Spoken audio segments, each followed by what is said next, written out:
ఏ cinema అయినండి దాంట్లో ఉన్న emotion మనం ఏం కథ చెప్తున్నాం, ఎవరి కథ చెప్తున్నాం అన్న దాంట్లోంచి ఏ డైరెక్టర్ కన్నా సీరియస్నెస్ వస్తుంది. ఇది మనం చెప్పేది ఒక హిస్టారికల్ లెజెండ్ అయిన ఎన్టీ రామారావు గారి నుంచి ఆయన పడిన ఇప్పుడు లక్ష్మీస్ ఎన్టీఆర్ ఫైనల్గా ఏంటంటే అది లక్ష్మీపార్వతి గారికి ఆయనకి ఎలా వచ్చింది బంధం, ఆ బంధాన్ని ఎవరు కొంతమంది ఎజెండాతో ఎలా వాడుకున్నారు, ఆ వాడుకుని చేసిన ఒక కుట్రతో ఆయన మానసిక క్షోభ పెట్టి ఎలా చంపేశారు అన్నది కదా.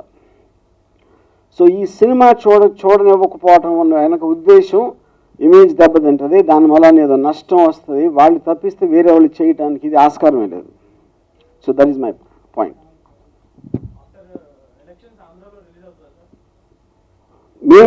మేము కృషి చేసేది ఇమ్మీడియట్గా అండి, అంటే ఎందుకంటే మేము సుప్రీంకోర్టుకి వెళ్తున్నాం you పిటిషన్కి.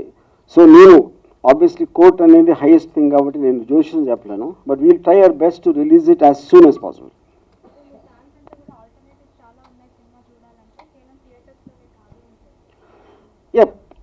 That we can't stop అండి. పాయింట్ ఇది, ఇప్పుడు ఏ డైరెక్టర్కైనా సినిమా థియేటర్లో పెద్ద స్క్రీన్ మీద ప్రాపర్ సౌండ్ తోటి తను తీసింది చూడాలని కోరుకుంటాడు. కేవలం కంటెంట్ చూడాలంటే మీరు ఫోన్లో చూడవచ్చు, ఎక్కడైనా చూడవచ్చు, యూనో.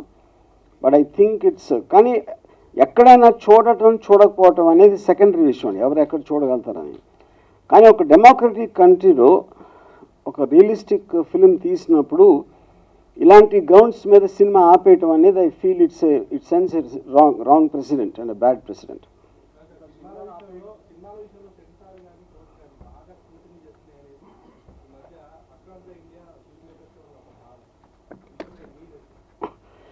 డెఫినెట్గా అండి, ఎందుకంటే పాయింట్ ఏంటంటే ఇప్పుడు సెన్సార్ అనేది ఎక్కడో అంటే మీకు ఒక ఎగ్జాంపుల్ చెప్తాను. బ్యాండిట్ క్వీన్ అని శేఖర్ కపూర్ గారు ఫూలందేవి మీద ఒక సినిమా తీశారు. అది ఫస్ట్ సెన్సార్ కమిటీ చూసి దాంట్లో చాలా చాలా విజువల్ కట్స్, ఆడియో కట్స్ ఇచ్చారు. తర్వాత రివైజింగ్ కమిటీకి వెళ్తే ఆ సర్టిఫికేట్ తీసుకోకుండా వాళ్ళేమో అసలు సినిమా బ్యాన్ చేయమన్నారు, రిలీజ్ చేయొద్దని చెప్పారు. దాని తర్వాత ట్రిబ్యునల్కి వెళ్తే ట్రిబ్యునల్ ఒక్క కట్ కూడా లేకుండా రిలీజ్ చేసేయమని చెప్పారు. ఎందుకంటే ముగ్గురు వేరు వేరు వ్యక్తులు అక్కడ, వాళ్ళ ఒపీనియన్ అది చెప్పేది. తర్వాత రిలీజ్ అయిపోయింది. రిలీజ్ అయిన తర్వాత ఎవరో హైకోర్టుకి వెళ్తే రిలీజ్ ఆపేశారు. రిలీజ్ అయిన థియేటర్లో ఆడుతున్నది ఆపేస్తే మళ్ళీ సుప్రీంకోర్టుకి వెళ్తే సుప్రీంకోర్టు మళ్ళీ రిలీజ్ చేయమని. సో ఐ థింక్ అది ఏదో ఒక చాలా ఒక వేగ్ కైండ్ ఆఫ్ రూల్స్ ఎవరి ఇష్టం వచ్చినట్టు వాళ్ళు ఇంటర్ప్రిట్ చేయటం వలన మీరు ఇందాక అడిగిన క్వశ్చన్కి ఆన్సర్ అది, దాని వల్ల ఈ గొడవలు అన్నీ జరుగుతున్నాయి.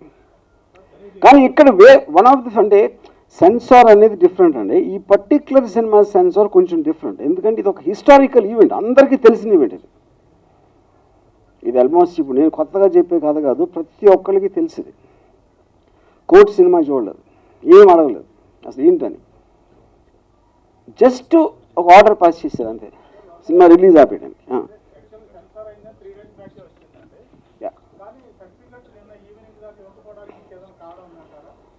ఇప్పుడు సర్టిఫికేట్ అనేది ప్రాసెస్ అండి, ఎందుకంటే వాళ్ళు అడిగిన కట్స్ మనం తీసి దాన్ని సబ్మిట్ చేసి దాన్ని మళ్ళీ ఇచ్చేది కొంచెం అంటే మన టెక్నికల్గా మళ్ళీ దాన్ని చేయటానికి ఆ ప్రాసెస్లో జరిగింది. కానీ సెన్సార్ బోర్డు తరపు నుంచి I don't have a problem.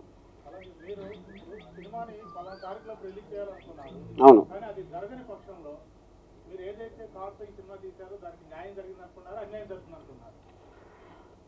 ఇప్పుడు 100% అన్యాయం జరిగినట్టు కదండి. ఇప్పుడు ఏ డైరెక్టర్ అయినా సినిమా తీసేది ప్రేక్షకులు చూపించడానికి, అప్పుడు కొంతమంది ప్రేక్షకులు చూడటానికి వీలు లేదు అనే ఒక నిబంధన వచ్చినప్పుడు అన్యాయం జరిగినట్టే కదా.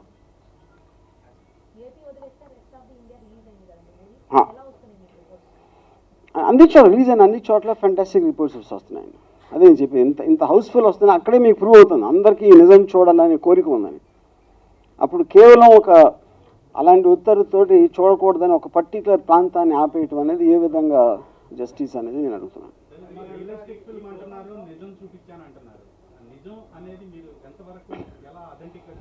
ఇప్పుడు ఒక పాయింట్ అండి, నిజం అనే దానికి మీనింగ్ లేదు, ఎందుకంటే వీడియో ఎవిడెన్స్ లేకపోతే నిజం అనేది ఎవరు ప్రూవ్ చేయలేరు. నేనున్నానా, నేను లేనప్పుడు, మీరున్నారా, మీరు లేరు, చూసే ఆడియన్స్ లేరు. 25 సంవత్సరాల క్రితం జరిగింది. ఇంకా ఉన్న వాళ్ళని మనం తీసుకుంటే వాళ్ళు కూడా నిజం చెప్తారని గ్యారంటీ లేదు, ఎందుకంటే వాళ్ళకి ఇప్పుడున్న పరిస్థితి వేరు, వాళ్ళకి అనుకూలంగా చెప్తారు. సో ఫైనల్గా ఏంటి, నిజం అనేది నమ్మబుల్గా ఉండాలి. ఎవరు చూసేవాడికి. అతనికి ఆల్రెడీ కొంత తెలుసు ఇలా జరిగింది. మీకు ఒకవేళ కాదు అంటే మీరు ఆల్టర్నేటివ్ చెప్పగలగాలి, యూనో. సో నేను రీసెర్చ్ చేసి నేను సేకరించిన సమాచారం, నేను ఇంతమందిని ఇంటర్వ్యూ చేసి దాంట్లోంచి వచ్చిన నిజాన్ని నేను మనస్ఫూర్తిగా నమ్మిన నిజమే నేను తీసింది లక్ష్మీ ఎన్టీఆర్. యా,